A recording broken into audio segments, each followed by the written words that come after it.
I still remember that day like it was yesterday.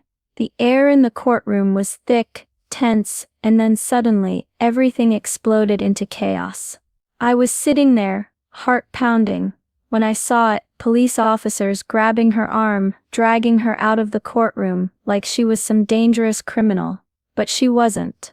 Not at all. Her name was Tamara, a quiet woman, known by few, misunderstood by many. And in that moment, she was fighting for her life, for her freedom, and for justice. But instead, she was being ripped away in front of everyone's eyes, like she was nothing more than a problem to be erased. The courtroom fell completely silent, like time itself had stopped. You could hear the sound of her shoes scraping the floor as the officers pulled her, her voice barely audible as she protested, her words lost in the heavy air.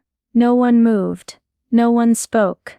Everyone was frozen, shocked beyond belief. I felt my chest tighten. How could this be happening here? In a place supposed to protect the innocent, the very place where justice should be served. Yet here she was, humiliated, treated like a criminal, even though deep down I knew she was innocent. I could see it in her eyes, the pain and desperation that said, "Please believe me." And then, just when I thought things couldn't get any more intense, the doors at the back of the courtroom burst open. A group of men in suits, with badges that I recognized immediately, the FBI. They rushed in, their faces serious, their eyes sharp. They moved with authority, commanding every head to turn, every mouth to close. The courtroom froze.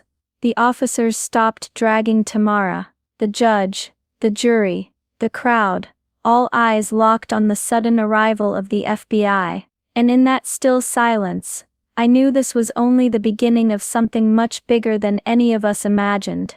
Her name is Tamara Williams, a name that before that day hardly anyone in this courtroom had really known. But she was more than just a name on a piece of paper. Tamara was a woman who had fought her entire life to make something of herself, despite every obstacle thrown her way. Growing up in a neighborhood where dreams often felt out of reach, Tamara knew what it meant to struggle. Her family was small but tight-knit. She worked 2 jobs while going to school, always hoping for a better future. She dreamed of opening her own business one day, a small cafe where people could come together and feel welcome, a place where she could finally prove that no matter where you come from, you can rise above. But life had a way of testing her strength. Before the trial, she was just like any of us, trying to do right by her family, her community, and herself. The world, however, had a different plan. One night changed everything. It started with a call, a frantic voice on the other end telling her she needed to come quickly. A neighbor's house had been broken into, and a man was missing. Tamara, worried, rushed to the scene to help. But when she got there, everything spiraled out of control. Police arrived, questions flew, and suddenly, Tamara found herself the center of suspicion. The man who went missing was later found safe, but somehow, Tamara was accused of being involved in a crime she didn't commit. They said she was there when she wasn't. They said she took part in something terrible, lies that felt like sharp knives stabbing into her heart. She told them the truth, over and over, but her words felt like they bounced off deaf walls. The evidence was twisted, the witnesses questioned her character, and the system seemed ready to believe the worst about her. It was like the world saw her not as a person, but as a target, a convenient scapegoat. Despite it all, Tamara refused to break. She held on to hope, even when it was hard to find. Hope that someone would see through the smoke and mirrors, hope that justice was still possible. She knew deep inside that truth was on her side, and that gave her the strength to face the storm. Her story is not just about one woman. It's about the countless people who have been judged unfairly, whose voices have been drowned out by prejudice and fear.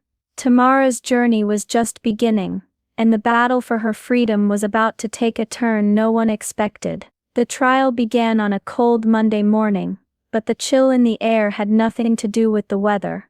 The courtroom felt heavy, like the weight of judgment was pressing down on Tamara before a single word was even spoken. From the moment she stepped into that room, it was clear this wasn't going to be a fair fight. The judge's eyes barely met hers, and when they did, there was an unmistakable hint of impatience, like she was already guilty in his mind. His remarks were sharp, sometimes dismissive, and every small mistake she made was seized on like evidence of her guilt. The prosecutors were relentless. They paced the floor with a practiced intensity, throwing out accusations wrapped in confident lies and half-truths. Every question they asked felt like an attack, designed to tear her down piece by piece. The jury, many of whom barely hid their skepticism, whispered among themselves. Their glances were cold, doubting, ready to believe the worst. And Tamara, she was scared. I could hear it in her voice during her testimony, that shaky edge beneath the strength she tried to hold onto. But more than fear, I heard frustration, the kind that comes from being misunderstood and unheard. Every word she spoke felt like a desperate plea for fairness. But fairness was in short supply that day. Despite it all, Tamara didn't give up. Somewhere deep inside, I could feel her determination growing stronger with each passing day. She clung to the hope that the truth, no matter how tangled, would find a way to shine through the darkness. What no one in that courtroom realized, what only a few whispered about outside those walls, was that Tamara's case was more than just a simple accusation. There was something bigger at play, something that went beyond her, beyond the crime she was accused of. A hidden web of corruption and deceit, carefully woven by powerful people who wanted to keep their secrets safe. The prosecutors weren't just trying to win a case, they were trying to bury the truth, and the judge, the jury, the police, all seemed to be caught in a system designed to protect the powerful, no matter the cost. Sometimes during breaks, I caught glimpses of the defense attorney, quiet, tense, but clearly worried. He knew there was more to the story. He sensed the danger lurking beneath the surface, but without proof, he was fighting with one hand tied behind his back. Day after day, the courtroom became a battlefield. Tamara's voice was the only weapon she had, and she used it with everything she had, telling her story, pleading for justice, fighting against the tide of prejudice. But the forces against her were strong. Still, deep down, I believed she wasn't alone. Somewhere, someone was watching. Someone who saw the cracks in this carefully built facade, and when they finally stepped forward, everything would change. The trial had been dragging on for weeks, and the weight of it all was crushing. Every day, Tamara faced the same cold stares, the same harsh questions, the same unrelenting attacks on her character.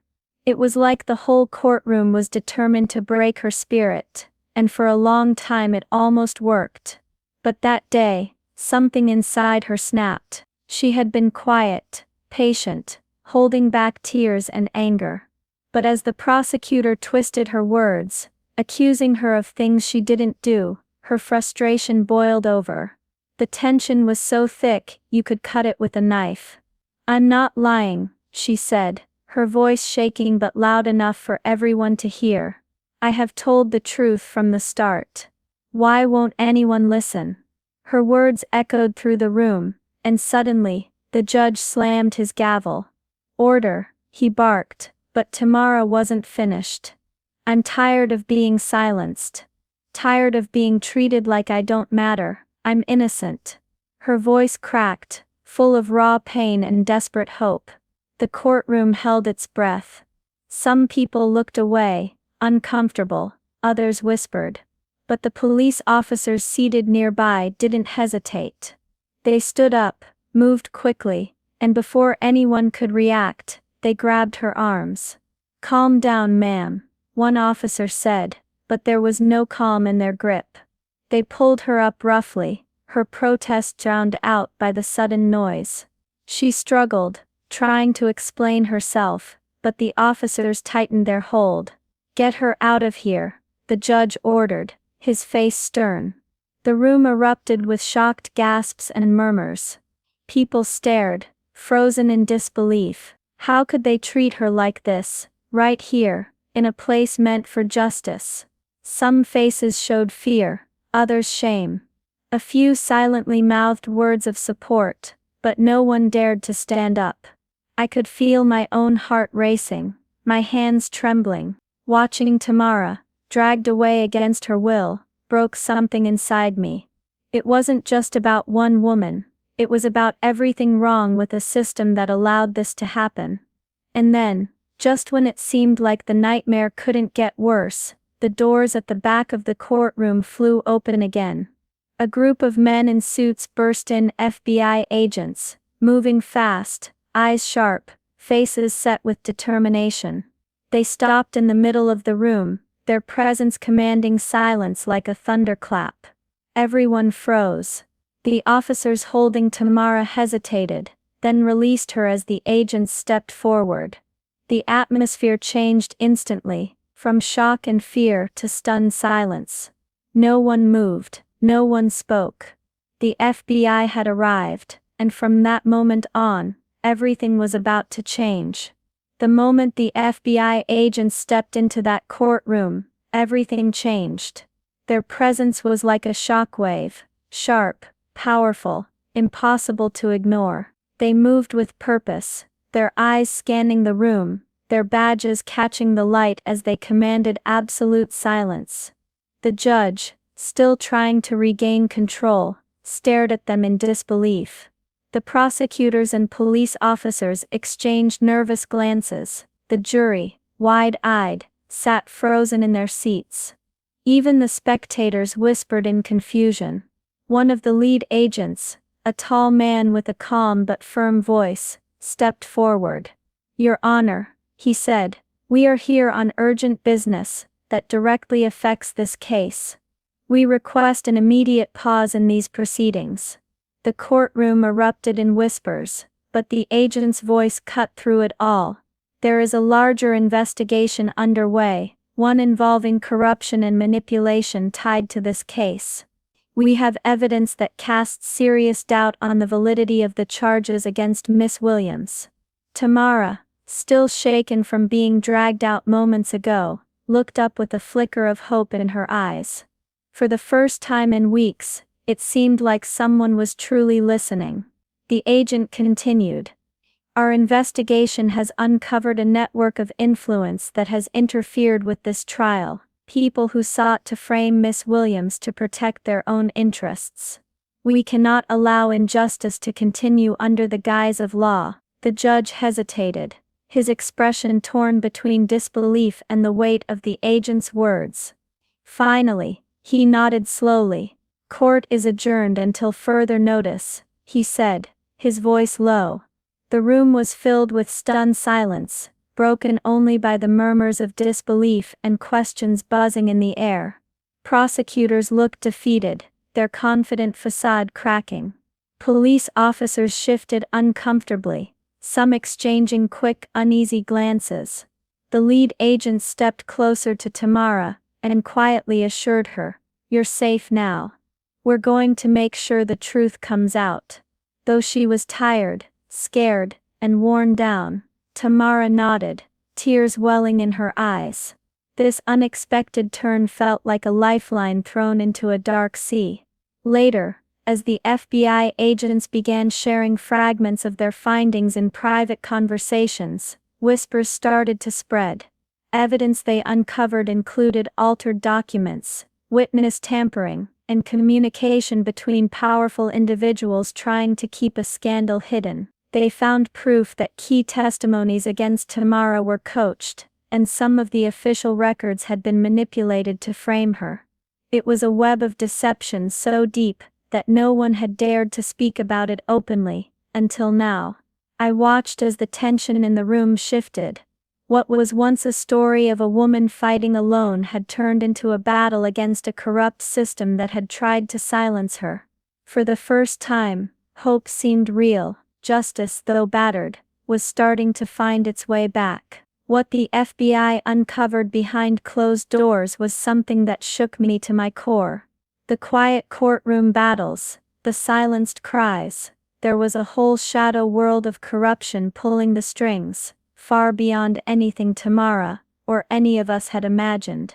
Their investigation revealed a carefully crafted plan to frame Tamara. It wasn't just a case of mistaken identity, or a bad witness. No, it was deliberate, a shield to protect someone far more powerful. Someone who had everything to lose if the truth came out. It started with the police officers assigned to the case. Officers who were supposed to serve and protect, but instead became actors in a dangerous cover-up. They had hidden evidence, twisted reports, and coached witnesses to lie. The prosecutors, eager to win and protect their own reputations, ignored glaring contradictions, and pushed forward with false charges. But the biggest shock was the connection to a local official, a man involved in scandals that could destroy his career and freedom. Tamara was simply in the wrong place at the wrong time, a convenient scapegoat to divert attention away from the real criminals. As the FBI peeled back layers of deceit, I felt a mix of emotions swirling inside me: relief that the truth was finally coming to light, anger at the injustice Tamara had endured, and a deep sense of vindication for her courage in standing up despite everything. The truth was powerful. It began to seep out, first in whispered conversations, then in leaked documents, and finally in explosive court revelations. When the trial resumed, the courtroom was different. The air was charged with tension and uncertainty. Reporters packed the gallery, eager to cover the stunning turn of events. The public, once ready to condemn Tamara, began to question what they thought they knew. Witnesses who had once been silent or intimidated stepped forward, offering new testimonies that painted a very different picture. One former officer confessed to tampering with evidence. A key witness admitted they had been pressured to lie. The prosecutor's case started to crumble under the weight of truth. Tamara's defense attorney, once quiet and overwhelmed, now spoke with renewed confidence. Piece by piece, they dismantled the false narrative that had nearly destroyed her life. I watched as the jury's expressions shifted from skepticism to doubt, and finally to understanding. It was like watching a veil being lifted, revealing a reality no one had dared to see before. For Tamara, this was more than just a legal victory. It was a reclaiming of her dignity and identity. For all of us watching, it was a reminder of how fragile justice can be when corrupted by fear and power. Her story became a beacon, shining a harsh light on the systemic flaws that allow innocent people to suffer. It forced everyone to confront uncomfortable truths about prejudice, power, and the cost of silence. But even as the truth emerged, I knew the fight wasn't over. There were still those who wanted to bury the scandal, who feared the consequences of exposure. Tamara's journey was far from finished. Yet, in that courtroom, surrounded by the weight of lies being stripped away, I saw hope, a hope that justice could be more than a word, that it could be real. Tamara's strength had opened a door, and now, it was up to all of us to walk through it. After weeks of uncertainty and fear, the moment finally came. The judge's gavel fell one last time, not to condemn, but to set Tamara free. The courtroom was filled with a mix of relief and disbelief. She was innocent. She had been proven innocent.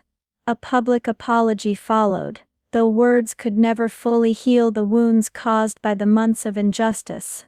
The officials admitted their mistakes, but for Tamara, it wasn't about forgiveness. It was about reclaiming her life. When she stepped outside the courthouse, the sunlight felt different, brighter, warmer. For the first time in what felt like forever, she breathed freely. The weight of false accusations began to lift, replaced by a quiet strength that came from surviving the unimaginable. She didn't just want to move on, she wanted to make sure no one else would suffer as she had. Her resolve was clear: to fight for those silenced by the system, to speak for those forgotten, to be a voice for justice. Tamara's story became a powerful reminder that the battle against systemic injustice is far from over.